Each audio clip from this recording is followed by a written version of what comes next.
All right, we got our ranking member here, Miss Adams, who is such a great friend. Good morning. I call this hearing to order.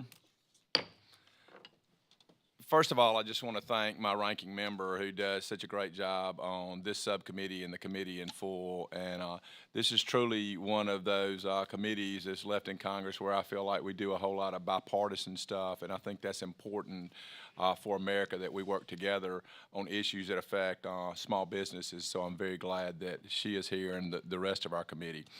I also like to recognize our chairman, Chairman Shabbat, who is here, and we appreciate the full committee chairman. And should the ranking member show up, Ms. Velasquez, I hope I'll remember to recognize her, but she also does a great job. As this committee is aware, our nation's veterans make up a significant percentage of American workforce. Many of our nation's heroes exit military service and choose to begin a new mission, opening a business. Some even own and maintain a business while serving in the military reserves. The majority of veteran-owned businesses are small businesses, and these businesses employ approximately 5 million workers and account for more than 1 trillion in annual business receipts. However, as a member of the Army National Guard, I'm aware that veteran business owners experience challenges that non-veteran colleagues do not, such as a potential employer's difficulty in understanding a military resume and converting that to civilian skill sets or the result of a service-connected disability. That is why programs like the Veterans First Contracting Program, or Vets First, at the Department of Veterans Affairs is so important. The Veterans First Contracting Program was established by Congress in 2006 to assist the VA in carrying out their mission of serving Americans' veterans. This program gave the VA a unique authority to award direct, sole source contracts to veteran-owned and service-disabled veteran-owned small businesses as long as the firm meets 3 criteria. The firm is a responsible source, the award falls between $150,000 and $5 million, and the award can be made at a fair and reasonable price. However, despite this authority, the VA has continued to impede its own authority and work against the intentions of Congress by creating internal regulations and policies that make it harder to award contracts to veteran-owned small businesses. A striking example of this occurred just 2 months ago when the VA filed a justification and approval to move thousands of medical products under the control of just 4 prime vendors as part of their medical surgery prime vendor program. Many of these products could be, and often were, purchased directly from small businesses. Instead, the VA has said that veteran-owned businesses will be included at only the subcontracting level, and unfortunately, they have yet to provide any details for a subcontracting plan. The VA has used many excuses for these actions, the most common being that it's too burdensome or too expensive to work with veteran-owned small businesses. I hope our panel today will help to demonstrate that this is simply not true. I thank our witnesses for being here today, and I look forward to the conversation. I now yield to the ranking member, Ms. Adams, for her opening statement. Thank you, Mr. Chairman. And before I begin, I wanted to just introduce 2 interns, Jamelia Booker from Johnson C. Smith University and Tony Watlington from North Carolina A&T. These 2 young people are part of the bipartisan HBCU caucus that Congressman Walker and I do each summer. So I just wanted to thank them for being here. And thank you, Mr. Chairman, and thank you to our witnesses today.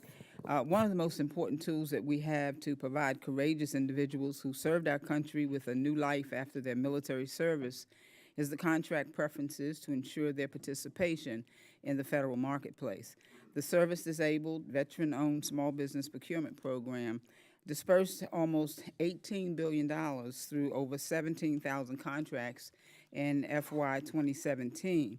SDVOSB awards accounted for approximately 4.5% of federal contracts, meeting the 3% statutory goal. Notably, the government awarded 5.29% or $23.4 billion of its prime contracts to VOSBs. And while this accomplishment should be applauded, it should also be pointed out that it comes with calls for higher utilization of emergency veteran-owned small businesses from the Department of Veteran Affairs and throughout the government. While the SBA's program allows SDVOSBs to receive contracting preferences, these businesses do not have priority over other small business preferences.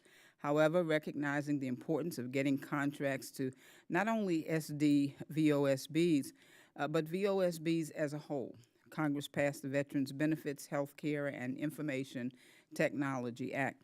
Today's hearing focuses on the sole source authority granted to the Department of Veterans Affairs through the creation of the Vets First contracting program and determine what progress has been made to the process since the committee's last hearing on this issue. The VA recently issued a justification and approval for other than full and open competition on April 12, 2018, to allow 4 prime vendors currently performing distribution contracts under the Medical Surgical Prime Vendor Next Generation Program to choose potential suppliers. This presents a cause for concern for the SDVOSB community, as many of them rely on doing their business with the government.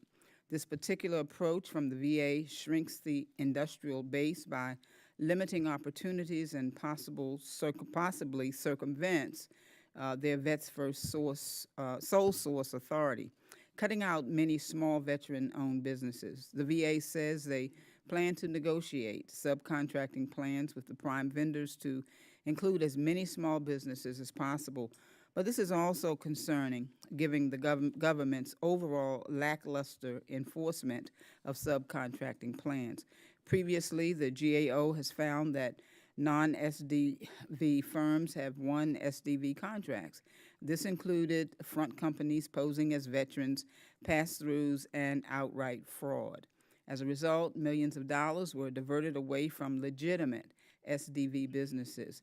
Diverting businesses' opportunities away from our veterans by assuming subcontracting is enough to supplement the loss of prime contracts through vehicles such as this, is a strategic sourcing approach that has been proven to be unfairly hit small businesses the hardest. Addressing these failings and ensuring SDV procurement programs work as intended is long past due. So with the current employment environment for veterans of the wars in Iraq and Afghanistan, it is essential that all veterans' resources are properly managed and existing opportunities protected. Given that entrepreneurship remains a viable career path for many of these men and women, programs like Vets First are critical to reduce the unemployment rate for veterans. I think I can speak for all the members here today in saying that we will do whatever it takes to help service-disabled veterans overcome the challenges they face in today's economy.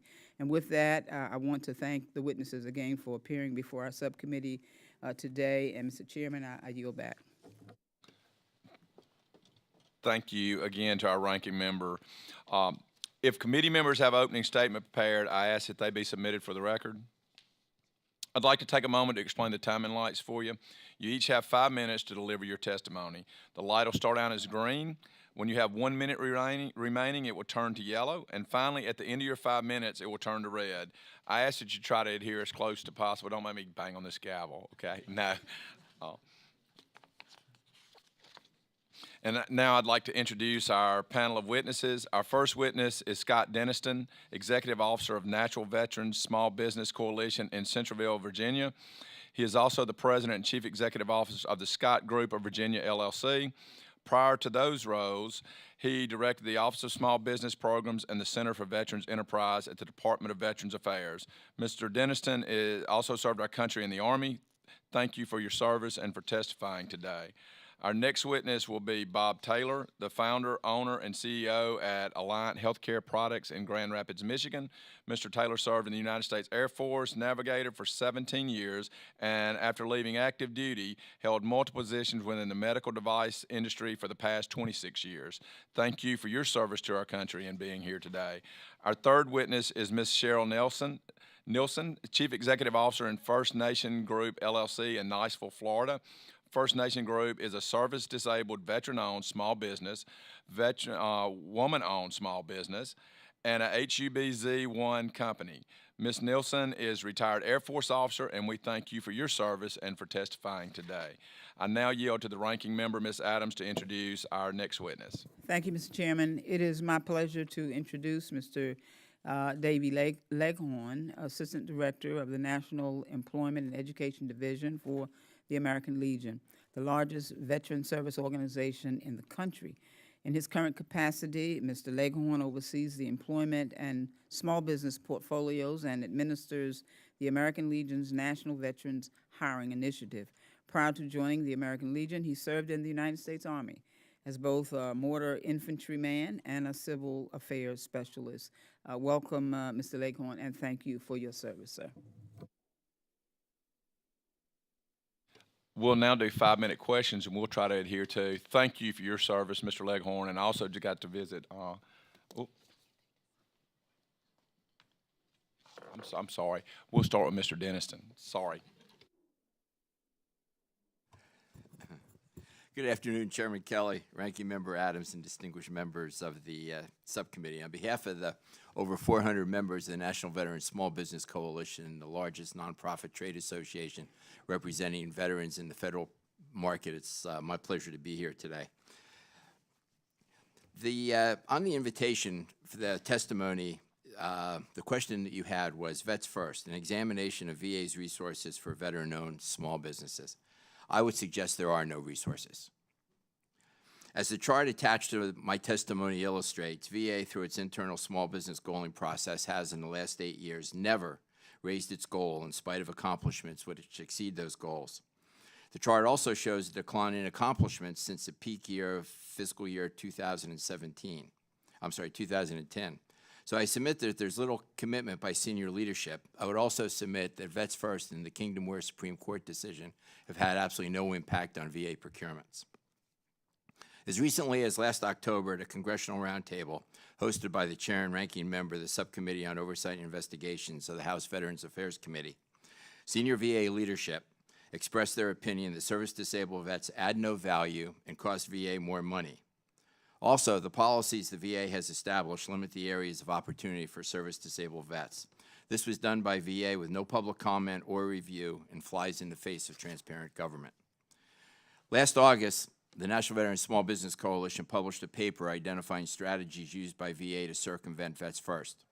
The strategies negatively impact at least 7,000 veteran-owned small businesses attempting to do business with VA each year. We provided 3 specific recommendations to Congress to stop this abuse. 1, halt VA contracting actions that don't support Vets First. Request GAO investigate the VA's disregard of Vets First. And 3rd, conduct hearings to hold VA accountable. We're grateful to this committee for the hearings today, as well as the House Veterans Affairs Committee, which has also had hearings and a roundtable on these issues. In October of 2017, the Subcommittee on Oversight and Investigations had a roundtable where, after it was over, the National Veterans Small Business Coalition made 8 specific recommendations to the VA as to how to improve the program. And a copy of that letter is attached to my testimony. One of the topics from your introductions that's of interest to this committee is the VA MedSurg Prime Vendor Program. The Strategic Acquisition Center of VA was established over 3 years ago to develop an effective MedSurg Prime Vendor Program. It's been a failed program for the last 3 years. On April 12th, the SAC issued, as you mentioned, a class justification for a less than full and open competition that changed the contracts from distribution contracts to distribution and supply contracts for 4 large for-profit entities that are in the business of leveraging their own operations to increase their own bottom lines, not to be concerned about the health of veteran patients. These 4 entities will now determine which vendors get to supply what products to VA and at what price. All veteran small businesses are relegated to subcontractors with no protections offered by the Vets First program. On April 14th, the 4 prime vendors received the modifications directing them to negotiate between the suppliers and themselves to provide products to the VA. VA did not at that time require an approved subcontracting plan as required by the FAR. And just as the policies and faulty interpretations led to the unanimous Supreme Court decision in Kingdomware, VA's position was that this was a, quote, modification to an existing contract and a subcontracting plan was not required. I also want to bring to the committee's attention another disturbing action of the VA last year. Former VA Secretary David Shulkin announced that he was going to make a directed sole source award estimated at approximately $4 billion to the Cerner Corporation to install the electronic health record as it had done at DOD. The contract was recently awarded by the VA. We've requested a copy of the subcontracting plan under the Freedom of Information Act. VA has acknowledged our request, but has yet to provide a copy of the plan. Given VA's abysmal record in subcontracting, which over the last 10 years, the VA has never met its subcontracting goal of 3% to service disabled vets, and only in 2 of those 10 years did they even make half of that goal. We have great concerns about the subcontracting plan that may or may not exist for the Cerner contract. But to let you know that everything is not negative at the VA, we've worked with the VA for the past year to develop an electronic ordering system for micro purchases for the VA called Go Vets, developed by one of our members, Veratix in Florida. And that now has the ability to have electronic ordering of micro purchase products to the VA. Remember, the SAC has worked 3 years to get 7,000 products onto the formulary. In the 6 months that we've been working at this full time, we have over 50 companies on there with over 50,000 products for the VA. So it makes you wonder why the SAC, with all their people, can't do what they're entitled to do. That's the end of my oral testimony. I would ask that my written record comments be submitted for the record with attachments. Without objection. Thank you for your testimony, and we now recognize Mr. Taylor for 5 minutes. Thank you. Good afternoon, Chairman Kelly, Ranking Member Adams, and other distinguished members of the subcommittee. Thank you for the opportunity for me to be here today, and it's my honor to be able to be here to testify to this committee about the important value that we provide to the VA. My name is Bob Taylor, and I'm here to testify on behalf of my company and the 39 employees of Alliant Healthcare Products. Alliant Healthcare is a Grand Rapids, Michigan-based service-disabled, veteran-owned small business. As background, in my 17-year military career, leading to the rank of major, I served my first 6 years in the Air Force on active duty as a navigator and radar navigator on B-52 bombers. In my much younger years, as a first lieutenant, I flew 11 combat missions in the first Gulf War from an island called Diego Garcia in the Indian Ocean. I clearly remember one day when we learned that one of our B-52s had crashed and we had lost 3 of our crewmates. I would never do anything with my business to disrespect their sacrifices or those of any other veterans. The fact that this hearing is a little over 1 week following Memorial Day reminds us all that there are veterans that have sacrificed far more than me or more than anyone else here today. So to me, it's not only a business matter, but it's with a sense of purpose that I have always tried to set high standards in all of my business dealings. I refuse to operate as a simple pass-through or what's referred to as a rent-a-vet. I constantly remind people that we're not just selling widgets to consumers, but we're often selling life-saving healthcare products to care for our warfighters and for other veterans that have served our country. Now, how do we add value? Alliant Healthcare Products focuses on helping companies navigate the complexities of the federal market. We assist large and small businesses who provide market-leading and innovative healthcare technologies to the VA. We have earned a strong reputation as an exceptional federal market expert who provides value throughout the supply chain of the VA.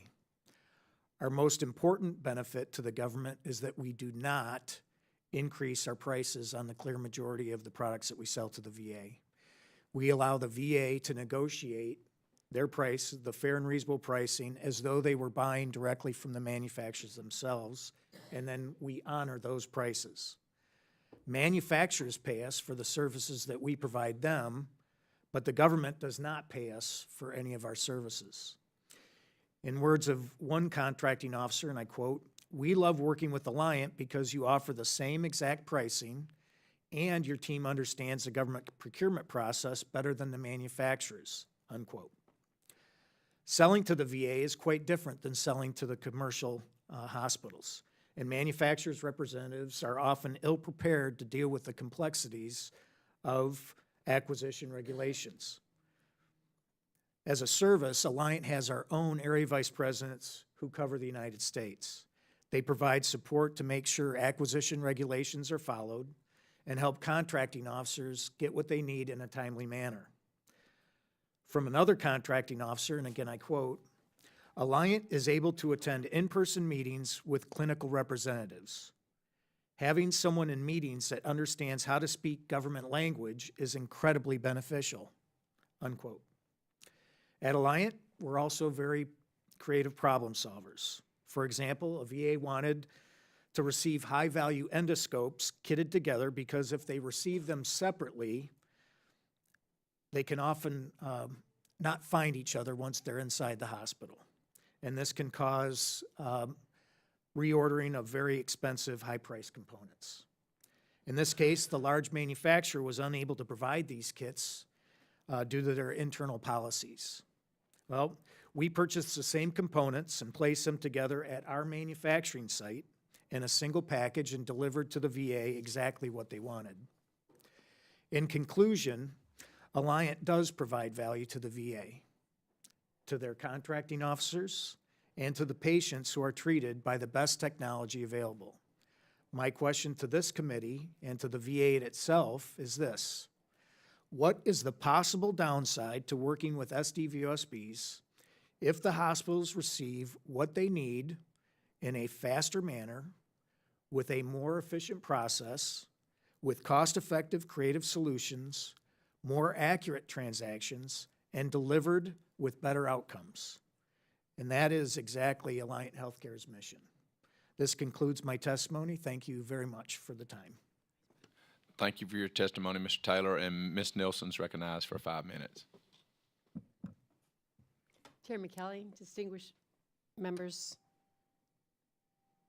of the subcommittee, I would like to express my sincere thanks for the invitation to submit testimony today at this hearing.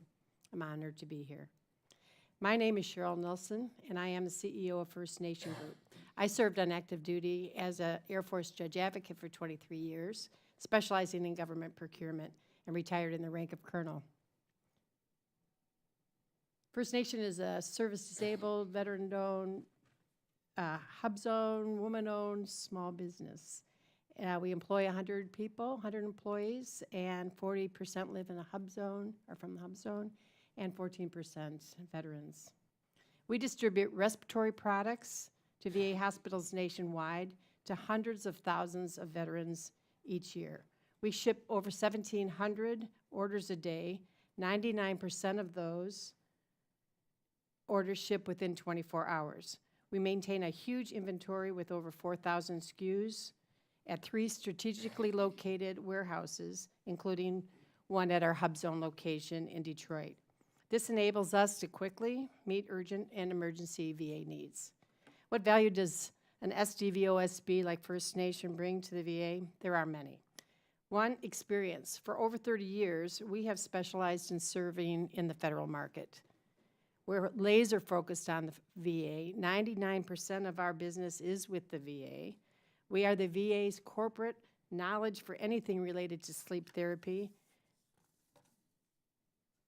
We do business with over 1,700 purchasing agents around the country and probably know over half of them by name.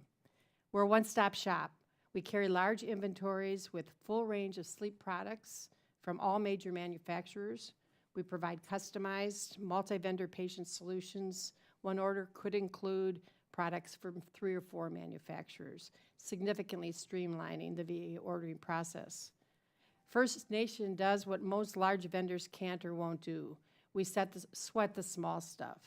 We fill hundreds of thousands of orders a year. Over 95% are under $3,500. 70% are small box deliveries under $200 that are shipped directly to the veterans' homes all over the nation. These small purchases are a nuisance for most large businesses, and for us, it is core. The VA is our only focus and passion. Few large businesses could risk being so specialized. Their focus must be in the larger commercial marketplace. We are the experts in this complex market. Manufacturers and the VA depend on this expertise to get the state-of-the-art products established in the VA. We're nimble. We can and do customize orders large or small, even with 1,700 a day. We can easily pivot to make immediate and last-minute changes. We're a non-manufacturer. There's no conflict of interest over brand preference. We represent all the leading manufacturers. We can sell to the VA whatever the VA wants, when they want it, multi-brands on large and small orders. Cost savings. We nurture and establish long-term OEM relationships. We buy in large order quantities to get top-tier pricing and pass the savings on to the VA. Just-in-time shipments. We pre-position inventory in 3 strategically located warehouses. The morning mantra for First Nation warehouses: order in, order out.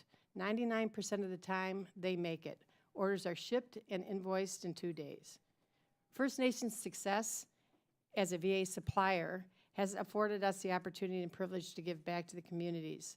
First Nation was founded with the goal of building a sustainable social enterprise to benefit the company's employees, the veterans, and the community, the underserved in the community where we live and work. Some examples of these steps in the journey towards a social enterprise: our focus in the veterans, like the VA, has been in eradicating veteran homelessness. We joined forces with Veterans Matter 4 years ago and are proud to say have housed over 21 homeless veterans.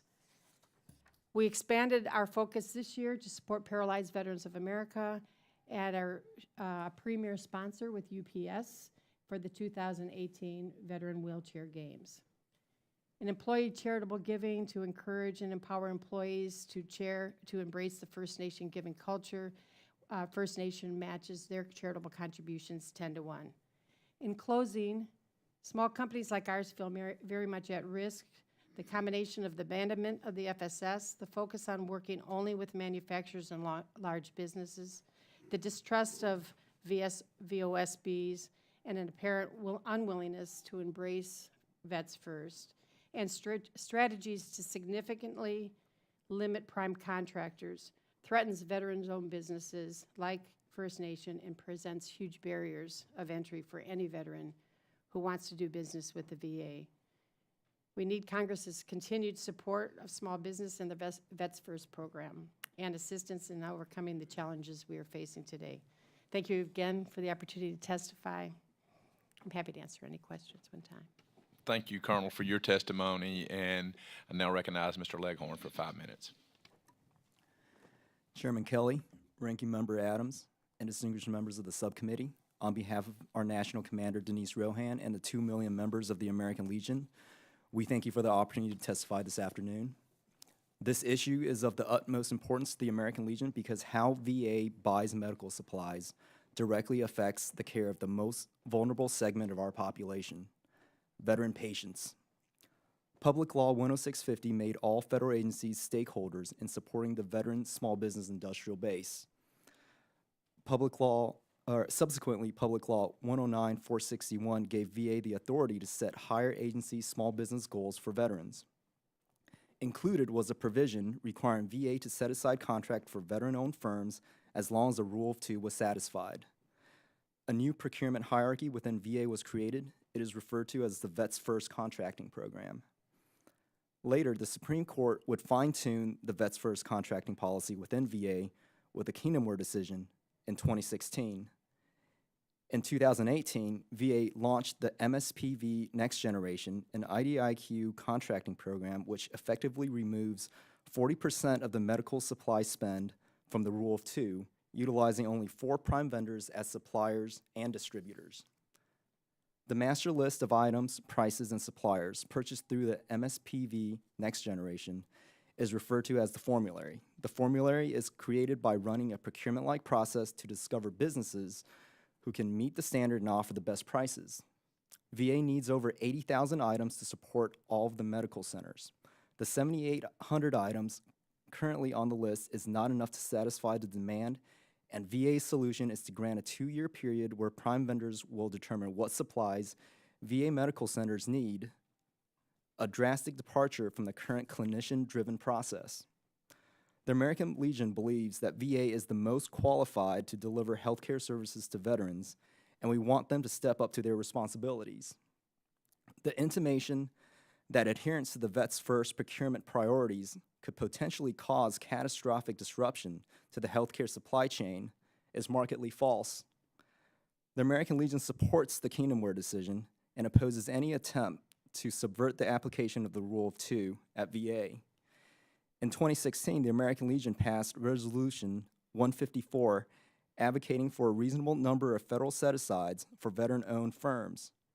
MSPV Next Generation not only reduces federal contracts for veteran-owned businesses, but also sidesteps the Rule of Two. Its existence is of great concern to the American Legion. Privatizing the functions of the VA Office of Acquisitions and Logistics presents a conflict of interest and harms small businesses. The American Legion would like to work with Congress and VA to look at the empirical evidence used for justification, to better understand the underlying rationale for the private sector bailout so another will not be required. Mr. Chairman, accepting the concept that the only solution is to abdicate responsibility by privatizing the procurement of critical supplies sets an irreversible path for VA to address all of its other problems through privatization as the only alternative. The American Legion makes the following recommendations. We believe that prime vendors must not be allowed to decide which healthcare products are to be added to the formulary, and checks are put into place to prevent them from systematically displacing SDVOSBs as distributors. If VA is looking for a solution that meets small business goals, adheres to the Kingdomware decision, has government-certified fair and reasonable prices, and is FDA, Trade Agreement Act, and Buy American Act compliant, they should look at the utilization of the federal supply schedule. The FSS could be an alternative starting point for market research and the basis for rapidly moving products onto the formulary. Going forward, since the JNA's implementation, prime vendors are already assuming the distributor's role in procurement process. The displacement of veteran-owned distributors at VA coincides with a downward trend in distributor utilization within the healthcare supply industry and exacerbated by GSA's implementation of the 2017 NDAA's Section 846, which establishes a program for federal agencies to buy commercial products through e-commerce portals. Distributors are feeling the pinch across the federal agencies and in the private sector. All industry indicators thus far presents a very bleak future. Despite the odds stacked against the SDVOSB distributors, the American Legion remains committed to advocating for their utilization and place within the federal procurement process. Chairman Kelly, Ranking Member Adams, and distinguished members of the subcommittee, thank you for the opportunity to explain the position of the 2 million members of the American Legion, and I look forward to answering any questions you may have. Thank each of you again for your testimony, and now we will have 5 minutes each to ask you questions. If we have desire, we'll go through a second round, but if not, I couldn't have testified any better than you guys did, so I could have been down there sitting and talking because I agree with what every one of you said pretty much. So I'll start with me, and Colonel Nielsen, First Nation Group is unique in that it is service-disabled, veteran-owned, woman-owned, and located in a hub zone. And you kind of articulated this, so I was listening, but I want you to go over and kind of in about a minute, if you will tell me what your company does for other federal agencies in the VA that can't be done by a larger business.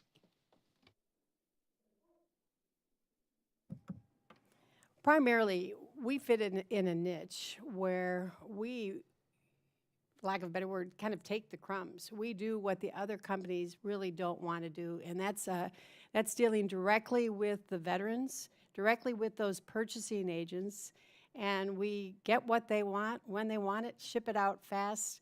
We're a little like a prime vendor in sleep. We have all the products that the VA needs and wants, and we almost know what they need because we've been doing it so long. So manufacturers come to us because we are the distributors and the supplier of sleep and many respiratory products to the VA. Thank you very much. You know, and it's really irritating that the VA, which is there to care for our nation's veterans, I mean, it's their sole purpose is to care for our nation's veterans, would not care for our nation's veterans and not be exceeding all goals instead of halfway meeting those goals. It's very disappointing, but it shows a culture that we've got to change. Their primary goal should be to service our American veterans, whether medically or through the contracts, as long as we do those. With that, Mr. Denniston, you mentioned in your testimony that the contract justification and approval submitted by the VA in April mentioned subcontracting opportunities for veteran-owned and service-disabled veteran-owned businesses. To your knowledge, has the VA provided any details on this? Mr. Chairman, the answer to that is no. The J&A was done in April. 2 days later, the prime vendors got the go-ahead to move forward. When we asked the question about the subcontracting, we were told that that was in the works and the VA would ask for a plan by the end of June. The problem is in those 2 months, the prime vendors will have already made the agreements with the manufacturers, which in effect cut out the distributors. So the damage is already done. I have to be careful because this stuff infuriates me so much that I have to watch my language up here. But don't prime vendors usually establish subcontracting opportunities before the prime contracts are awarded? Yes, sir, they do. But remember, when the original contract was written, it was only for the distribution of product. Most of the opportunities for service-disabled vet and small businesses, and particularly the distributing world, is for the product. None of that product was included in that original subcontract. So when we changed the scope of the contract from distribution to distribution and supply, there should have been another subcontracting plan that incorporated the opportunities for the distributors to play as subcontractors, and that has not been done. I don't believe too much in coincidences, and I believe when you know business and you do things, I think they're intentional, and I think they intentionally are getting to the result that they want to get to. And again, it goes back to my primary comment. They should be taking care of veterans, not looking ways to not take care of veterans. And Mr. Taylor, unfortunately, there's a misconception about contracting with veteran-owned small businesses, and your testimony touches on this. Can you explain this misconception and talk more about what Alliant Healthcare does to combat this? Well, it's a constant effort to try and combat this. The misconceptions are communicated throughout the VA, so we're always in an effort to try and prove and demonstrate our value. One of the things that we do that other companies, it's very difficult sometimes for a large manufacturer's sales rep to go into a VA. It's a much more complicated environment, and I believe without us, some of these firms would not even promote their products within the VA. So I think we do a good job of helping new technology get to the VA that wouldn't normally get there. Thank you, and I think that's important. That would be products that were either more expensive or not available for our veterans if you weren't doing your job, is the way I interpret that. And with that, I'm over my time, or I have a few seconds left, and I yield back my time and now recognize the ranking member, Ms. Adams. Thank you, Mr. Chairman, and thank you all for your testimony, very enlightening. Mr. Leghorn, in your testimony, you stated that the VA's medical surgical prime vendor next generation program is privatizing the functions of the VA's Office of Acquisitions and Logistics Strategic Acquisition Center. This presents a significant conflict of interest and inflicts harm on veteran-owned small businesses. So how can Congress prevent this harm and strengthen the VA's ability to expand the growth of set-aside contracting to small businesses through Vets First? Ranking Member Adams, thank you for your question. The first thing that Congress can do, I believe, is to just halt the agency from allowing the prime vendors to so much power to determine which suppliers and what items go on that list. It's a huge conflict of interest because a few of the prime vendors are actually manufacturers as well. They could easily tool around with the items on the formulary to, in effect, cut out small businesses. The other thing that we could look at doing is to go back and look at the FSS that VA runs and see if we could rapidly move items onto the formulary that way, or to even just utilize the FSS more broadly for medical supplies. Okay. After Kingdom Ware was decided, the VA used the Ability One list to purchase goods without first applying the Rule of Two, which ensures set aside for small businesses. This activity was later struck down by a court. It seems that the VA continues to struggle with putting veteran-owned small businesses and service-disabled veteran-owned small businesses first when purchasing goods. Is this an indication that the VA's attitude toward veteran small businesses in general?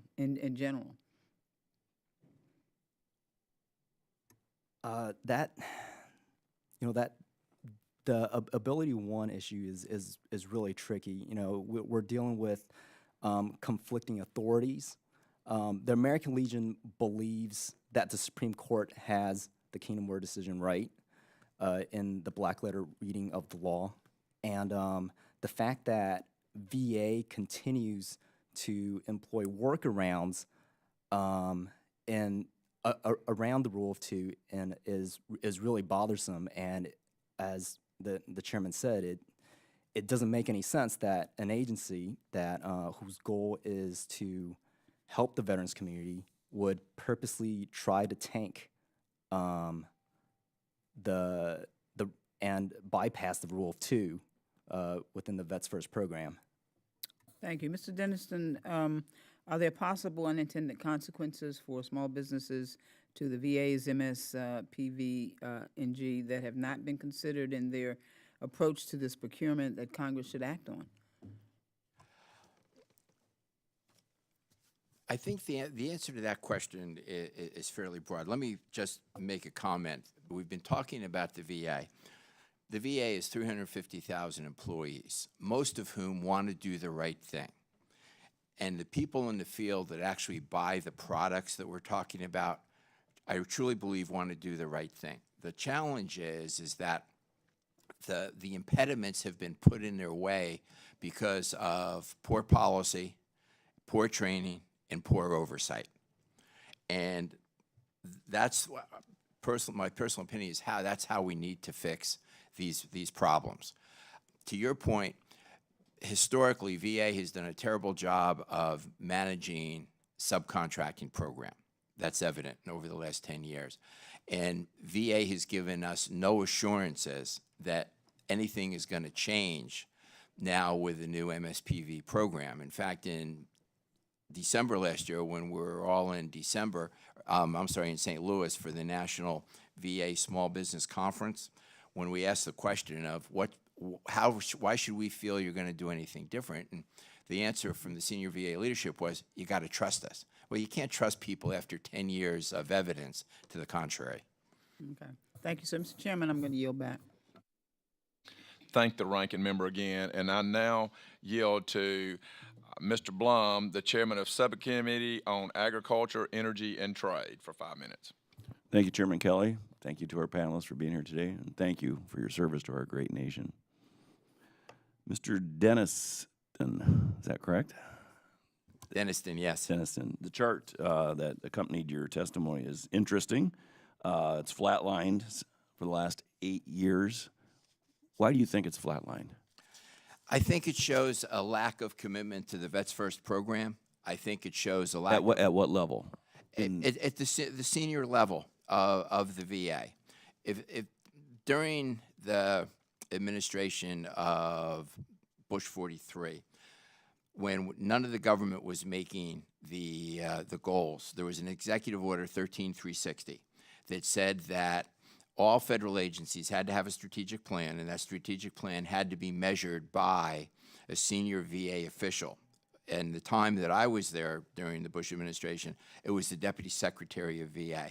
There's no strategic plan at VA, and there's no senior leadership that's looking at and holding people accountable for the accomplishments. And it's that same level of senior leadership that should be looking at the difference between the goals and the accomplishments and raising the goal if, in fact, there was a commitment to the program, in my opinion. You're saying under Bush 43? Correct. There was a strategic plan. Correct. For VA, and there's not today? Correct. How does that happen? Lack of in your interest estimation? lack of interest in the program. This just the real challenge is that the VA does not see as part of its mission helping service-disabled veterans. I agree with Chairman Kelly. How can that be? I mean, I can't answer that, sir. that's absurd to me. Yeah, and to all of us sitting here at the table.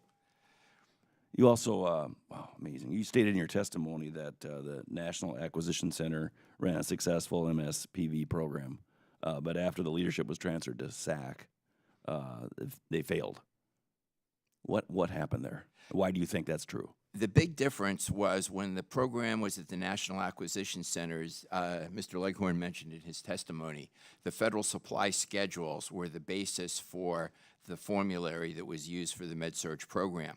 When the program was moved to the Strategic Acquisition Center, the requirement to use the federal supply schedule was dropped. There was a policy change at the VA that said the federal supply schedules, which they run as a delegated procurement from the GSA, are not considered competitive contracts. Therefore, they can't be used as the basis for the formulary. Now, the problem with that is the GSA, that disagrees with GSA policy.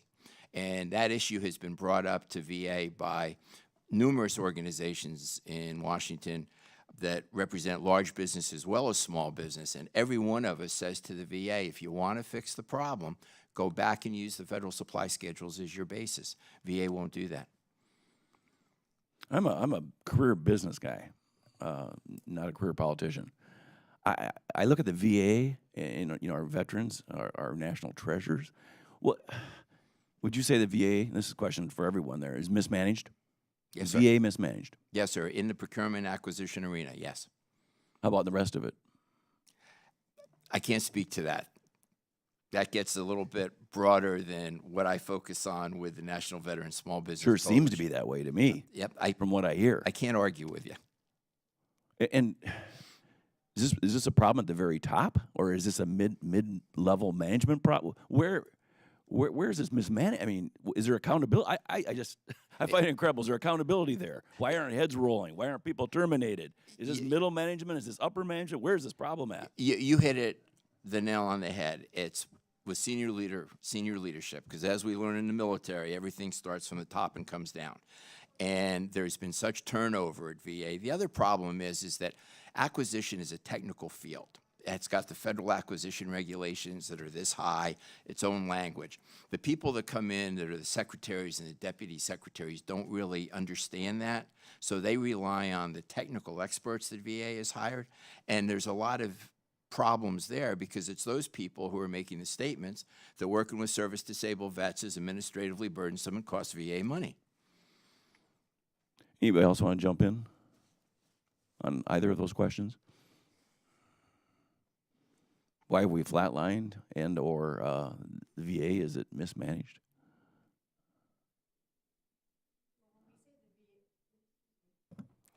The VA, as Scott pointed out, especially in the group that we work with, is thousands of people. And at the working level, one, they love working with veteran-owned businesses and to really work hard to find them in order to work with them. At the large acquisition levels that we're talking about with prime vendor, that's where a lot more of the difficulty comes with believing that there is a place for small business or for veteran-owned business. I don't think they really believe that we can do what they expect, do good work at a good price, and so we spend a lot of time trying to convince the leadership that we are worth their time, and that's been challenging. I agree with you, Chairman Kelly. You would think the organization should also care tremendously about veteran-owned businesses. I just find it incredible. But thank you for your testimony today, and thank you for your service. The gentleman's Yield time's back. expired. We're going to do a second round of questions. So I'll try not to use all 5 minutes, but I'm going to start with me and then go to Ms. Adams. I want to start. I just want to say I've never met bad soldiers, bad airmen, bad sailors. I've seen bad units usually not. I've not seen very many of unless there's bad leadership. Now that doesn't indict the whole VA. Most of those people go to work there for lesser pay than they could make somewhere else. They work harder and they go there because their heart wants to help people. And so I'm not indicting the whole VA, but I do think there's a leadership issue at some point that we need to get to and critique and make sure that we're doing our mission. Returning to the MSPV, the VA's argument for restructuring the program relies on the logic that a catastrophic disruption of the VA healthcare supply chain will occur if they do not act. Mr. Leghorn, what are your thoughts on this? Thank you for your question, Chairman Kelly. From the JNA, that's where that was quoted from. The catastrophic failure will happen if their proposals do not come to pass. But within the same document, they were talking about other ways that the VA procures things. They're not the most effective way of doing it, and it might not yield as much money savings to the VA when they buy in bulk off the MSPVNG, but those are still viable ways that the agency is procuring medical supplies as we speak. So to say that if this doesn't come to pass, that there's going to be a catastrophic failure, it's clearly not true, because there are only 7,800 items on there right now, and VA medical centers are currently still running. Very good. And I just want to, I'm in a group called the Warrior Caucus. It's bipartisan, and there are members, former service members who, Seth Moulton and Steve Russell, co-chair that committee. And we had Secretary nominee Wilkie in there a couple of weeks ago. And I'm going to tell you, he appeared to have his eye on the ball and looking at the right things. And I'm just saying from the questions that we had from bipartisan questions about what they're doing. So I think good leadership at the top, and I understand it's not necessarily the secretaries, but they can at least delve down in to identify the leadership level at which it is deficient. And so that's what we've got to do, identify the deficient leaders at the right level and either remove them or make them do their job in the way that it was intended. Mr. Denniston, the chart attached to your testimony is interesting, and in a few words, and I want to go back because I know you talked about it again, but sometimes we call those foot stompers. Mm-hmm. we want to touch it again. Would you sum up in a few words what your chart illustrates? Lack of commitment to the program, lack of oversight, and I think that gets back to the points that I made before, that the people in the field that are actually buying the products and serving veterans need to have good, effective policies, good training, and then good oversight. And finally, boy, I wish I could ask y'all a million questions, but it just gets my dander up. But Mr. Leghorn, I'm going to ask you this as the American Legion rep, which is an organization that I'm in and a member of and does a lot of good. What are some of the consequences of removing competition from the process of awarding government contracts?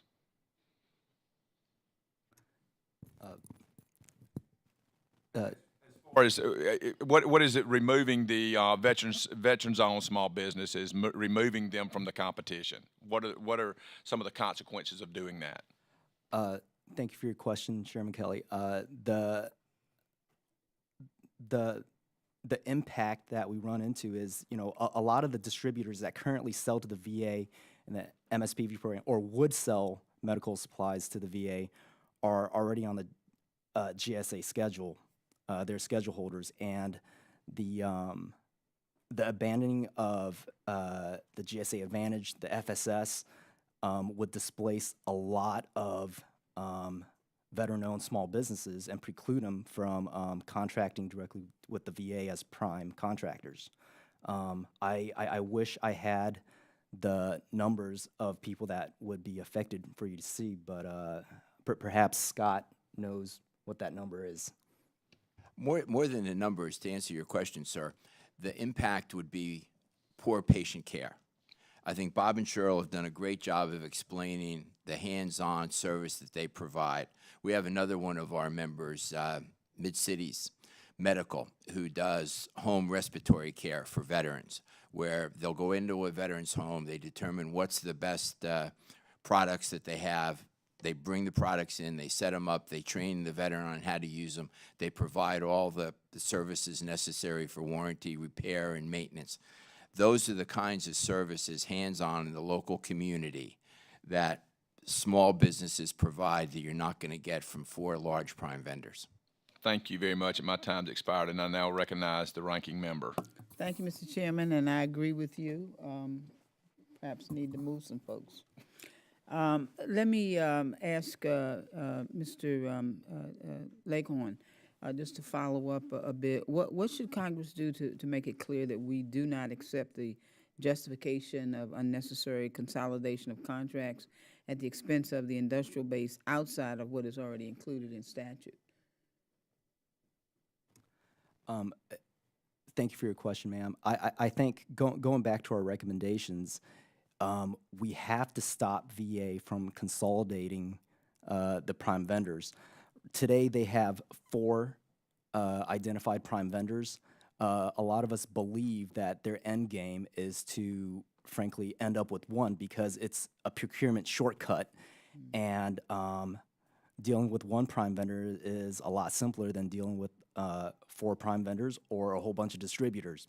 So we have to halt it there because, in essence, they are trying to create a shortcut that will, in essence, end up as a monopoly, and you will not save money when you're dealing with somebody that could regulate their own prices.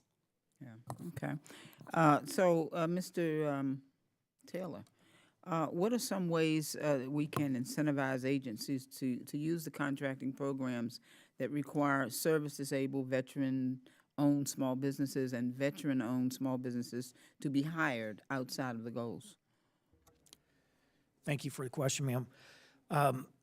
Really, the incentives aren't the most important thing. It's when Mr. Bloom asked if there's mismanagement, I don't think the issue has been mismanagement as much as it's been a purposeful effort to work around the VOSB and SDVOSB goals. So if the goals are out there, we just need to create an environment where the will of Congress is followed by the agencies.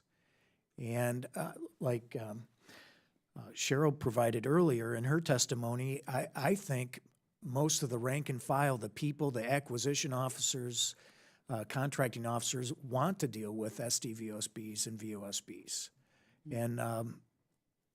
And so I think we just need to remove the impediment versus providing incentives, if that makes sense. Thank you. So while the VA must give preference to service-disabled, veteran-owned small businesses and veteran-owned small businesses, there's still room for improvement given the decline in the number of veteran-owned businesses receiving contracts. What are some goals that we can set and work to achieve with agencies within the next fiscal year? And any one of the panelists can answer that. I would suggest that the goals are there. I think the issue is oversight. Agencies go back, prime vendors, the private sector does what their customers want. Mm-hmm. So if VA is an example, lets prime vendors know that this is important to them, they will make the goals. Okay. The businesses are good at that. The problem we have here is that VA has basically said, we don't care about the goals. So, Madam Ranking Member, to your point, it's an oversight issue. Okay. As a small business committee, you have the ability to bring agencies in and ask them how they're doing towards the goals. You have the ability to say, Executive Order 13360 requires a strategic plan. I want to see your strategic plan, and what are you doing to implement it? I think it's letting agencies know that to this body, small business is important. Okay, thank you. Mr. Chair, we are the Oversight Subcommittee, but I yield back my time. I want to again thank our witnesses for your testimony, for your service to our veterans and small businesses, and also each of your services to our great nation. I also want to thank the ranking member for being such an advocate for small businesses and veterans also. It is clear from today's discussion that the theory that contracting with veteran-owned small businesses is expensive and burdensome is nothing more than a misconception. Therefore, the VA needs to take their responsibility to help Americans' veterans succeed in all aspects of life seriously by utilizing the authority granted them by Congress to its fullest potential. We shouldn't try to meet goals for veterans. We should try to exceed them. I ask unanimous consent that members have 5 legislative days to submit statements and supporting materials for the record. Without objection, so ordered, we are adjourned.